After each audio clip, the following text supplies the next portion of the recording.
que o Mickey Mouse, o Bart Simpson e o Menino Maluquinho têm em comum? Como que você pode estruturar um personagem seu usando um pouquinho dessas regras que eu vou te mostrar hoje e que são usadas para criar personagens eternos, icônicos, que encantam as pessoas no mundo todo. Então, vem para esse vídeo, prepara aí teus lápis, toca a vinheta.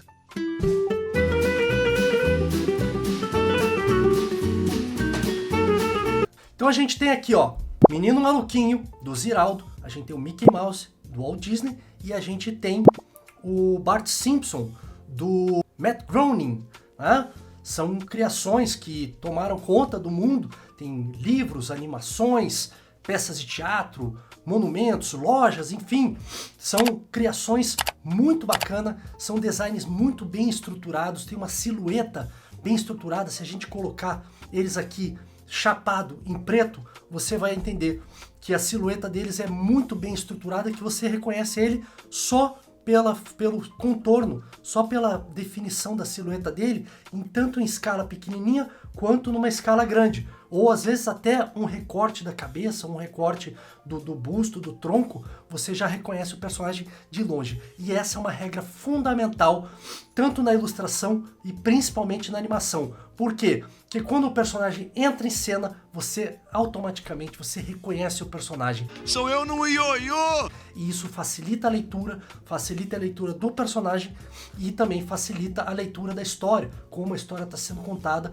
você reconhece imediatamente. Então deixa eu mostrar aqui algumas curiosidades sobre isso. A gente vai discutir um pouquinho sobre o Model Sheet, que é uma técnica de você representar o personagem de vários ângulos para que você tenha o padrão do personagem e para que esse padrão seja usado por outros artistas que vão poder replicar, vão poder manter esse padrão em peças publicitárias, em livros, em séries de animação, em jogos, em curtas-metragens, não importa. É a definição padrão do personagem que pode ser usada por qualquer artista no mundo inteiro. Então deixa eu falar um pouquinho sobre o Mickey Mouse. O Mickey, ele é muito simples, né? Ele é uma esfera, uma bola, né? Ele tem as orelhas dele levemente elipsal, né? Inventei esse termo agora, elipsal. É mesmo, é? Né? São elipses. E aí a gente tem um corpinho. Eu vou pegar o model do Mickey mais atual, tá? O Mickey que eu acho que é da agora, né? Dos anos 2000 e pouco, né? Um personagemzinho bem engraçado. Ele foi o último model, né? O último design que foi inventado dele. E tá aqui a perninha dele. Ele tem um sapatão aqui assim. E ele tem o pato dele. E ele tem aqui a calça dele. Então o Mickey, né? Ele já tem mais de 90 anos, né? A gente tem o Mickey dos anos 20, né? Da década de 20. É o primeiro Mickey lá do Steamboat. Ele já está em domínio público, né? Ou seja, ele já pode ser usado, né? Comercialmente por qualquer um, né? Você pode gerar produtos, você pode fazer materiais, né? Você pode usar o personagem livremente, tá? Porque a mão dele é uma bolinha, tal, e o bracinho dele ainda, esse personagem aqui do Mickey dessa data aqui, né, mais atual, ele usa bastante esse recurso do rubber band, né, dos membros, né, dos braços, das pernas, etc., como se fossem borracha, né? Ele não tem quina, tá? Ele usa as estruturas como se fossem borrachas, tá? A gente pode ver isso no desenho, que isso era muito usado na década de 20 e 30. Você vai ver, tem um curta-metragem muito bom que se chama Skeleton Dance, de 1929, se eu não me engano. Fantástico esse curta-metragem, tá? Da época do Silly Symphonies da Disney. E ele usa muito esse recurso do rubber band, alguma coisa nesse sentido. Agora, não sei se eu estou equivocado, mas é rubber alguma coisa. Então tá aqui o Mickey, fiz aqui. Se você digitar na internet Mickey Model Sheet, você vai encontrar várias visualizações do Mickey. E qual que é a curiosidade desse Mickey? É que ele tem 2 cabeças e meia. Ele tem aqui, ó, a gente tem uma cabeça aqui e a gente tem meia cabeça, certo? Então essa é uma curiosidade do model dele, do padrão desse personagem. Tá? Ele tem outras questões do padrão dele, mas essa é a que eu queria abordar hoje com vocês, que essa é uma proporção muito usada para fazer personagens mais infantis, assim, mais cartunescos, né, mais divertidos. Daí a gente tem aqui também o Bart Simpson, né, do Matt Groening. Então o Bart Simpson ele também vai ter a cabeça dele aqui, né, mais uma cabeça mais quadrada, assim. Ele vai ter o corpinho dele aqui assim, com uma barriguinha e as perninhas. Ele é um pouquinho maior do que 2 cabeças e meia, pouquinha coisa, tá? Então ele tá aqui, o pezão dele é mais curtinho assim, é uma meia esfera, tá? Aqui assim a gente tem a blusa dele, tá? A gente tem a bermudinha dele, é bem curta. Você vê, segue uma estrutura bem semelhante, né? Os bracinhos dele aqui assim. Tem um livro, né? Tem um artbook muito interessante, vou mostrar ele aqui na tela para vocês, que é um livro de como desenhar os Simpsons. É um artbook dos Simpsons, que tem lá todos os models, todos os padrões dos personagens do Bart, do Homer, da Lisa, da Maggie, né? Tem os outros personagens, o Moe, né? O Krusty, tem todos os personagens lá, tá?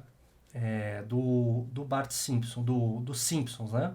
E é bem interessante. E esse model, obviamente, ele é usado, né?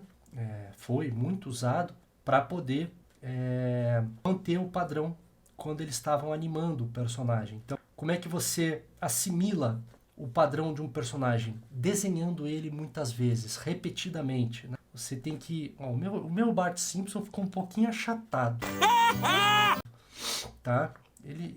Deixa eu fazer ele de novo aqui. Deixa eu fazer ele de novo aqui assim, daí a bolinha aqui assim. Vou fazer ele mais esquetezinho. Ele é um pouquinho mais compridinho. Mas para você entender, para você reproduzir um personagem, você precisa desenhar muitas vezes ele, né? Repetidamente, em várias posições. E isso serve tanto para o desenho animado, isso é fundamental, mas isso serve também para quem vai fazer um livro infantil. Quando você cria o seu personagem, é um pouquinho mais alto aqui. Quando você cria o personagem, o seu próprio personagem para um livro, por exemplo, você tem que reproduzir ele. Você tem que desenhar ele várias vezes, de várias maneiras. E uma das coisas que eu faço é, por exemplo, o gestual sequencial, o desenvolvimento de expressões faciais, né? Para você entender como que esse personagem se comporta, tá? Então, o meu personagem é bravo. Então você tem que colocar ele em situações para você entender como que ele reage, né, às situações da maneira que a personalidade dele manda, né? No caso, brabo. Ok, acho que aqui está um pouquinho melhor esse Bart Simpson. Então a gente tem aqui, ó, uma cabeça, 2 cabeças e não é aqui, né? Aqui, assim, uma cabeça, 2 cabeças, a gente tem uma cabeça aqui, a gente tem uma cabeça aqui e a gente tem meia cabeça aqui. Então, seguindo o mesmo esquema do Mickey. Agora vamos ver um personagem que para mim, é um dos melhores personagens que já foram criados. Eu sou o Maioral! O melhor personagem criado, na minha opinião, é o Menino Maluquinho, tá? O Menino Maluquinho do Ziraldo, para mim, ele é fantástico. A história dele, né? A história dele, ela cativou, assim, ela me fez querer ser um ilustrador, né? Ele mudou minha vida. Eu conheci o Menino Maluquinho, acredito que na década de 80, 86 ali, por aí, quando eu estava me alfabetizando, e eu fiquei abismado, assim, com a história do Menino Maluquinho, porque além da história ser fantástica, o traço do Ziraldo é algo absurdo, né?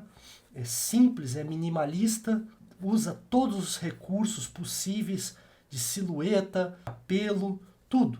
Tudo o personagem é perfeito. É uma obra de arte da natureza. Né? O traço do Ziraldo, para quem não conhece, vai estudar o traço do Ziraldo, que você vai ver como que é uma lição, assim, é uma aula de criação de personagem, de gestual, né? De silhueta, né? Então a mesma coisa aqui. Eu acho que a cabeça dele é um pouquinho maior. E aqui é aquela posição clássica da capa do Menino Maluquinho.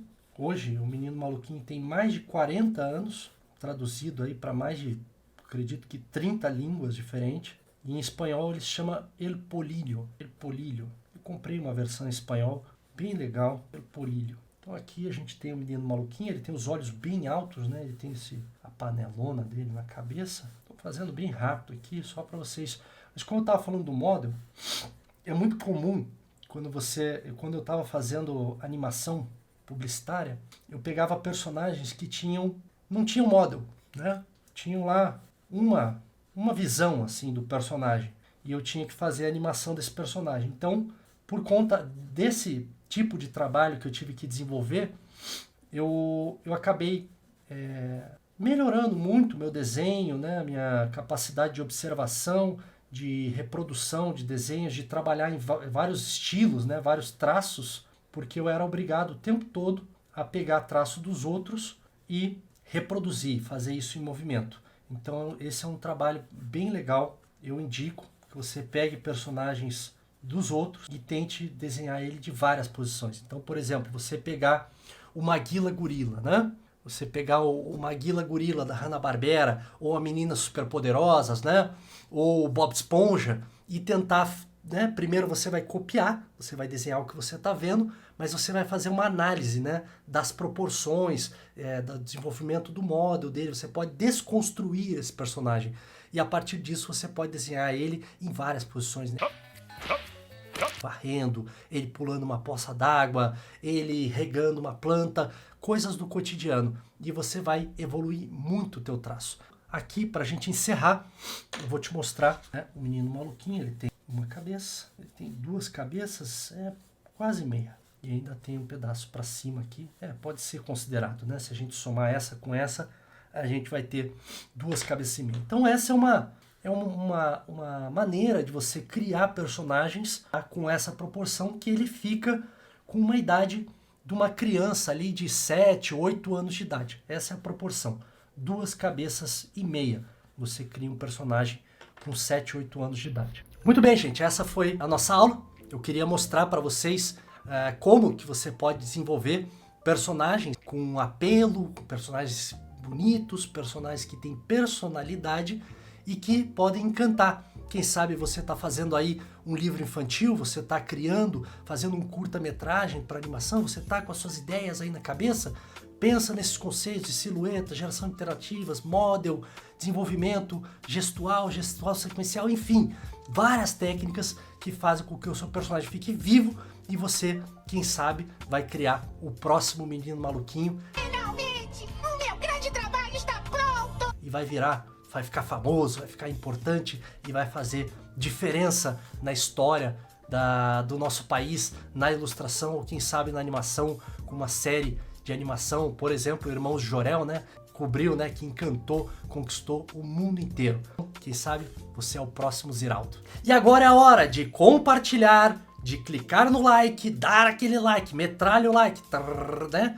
Não metralha porque você pode descurtir, só clica uma vez no like, curte esse vídeo, compartilha e o mais importante, se inscreve no canal. Vamos ajudar esse canal a crescer, o Lacoaverso, que vai trazer muito conteúdo exclusivo, né? Eu vou trazer toda a minha experiência para vocês aprenderem mais sobre ilustração e animação. Gente, muito obrigado e a gente se vê no próximo vídeo.